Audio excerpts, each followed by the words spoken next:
In this video, I'm going to show you how you can easily remove chat heads in Messenger.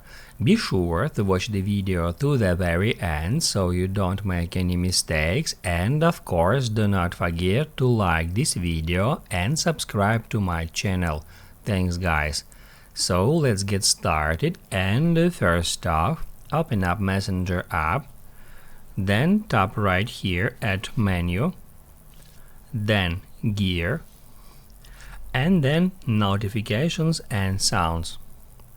If you want to temporarily remove or hide chat heads in Messenger, you can just activate Do Not Disturb. If we tap at that button, it allows us to activate Do Not Disturb from 15 minutes up to 24 hours or until sometime in the near future. We can tap right here, and that will activate Do Not Disturb mode, and as long as Do Not Disturb mode is active, that will hide chat heads from Messenger app icon.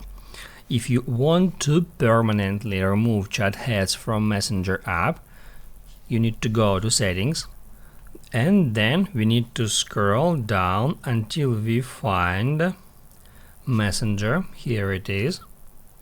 Then we need to go to notifications, and all we have to do in order to remove chat heads is just turn off notifications, just like that. That's how you can easily remove chat heads in Messenger application.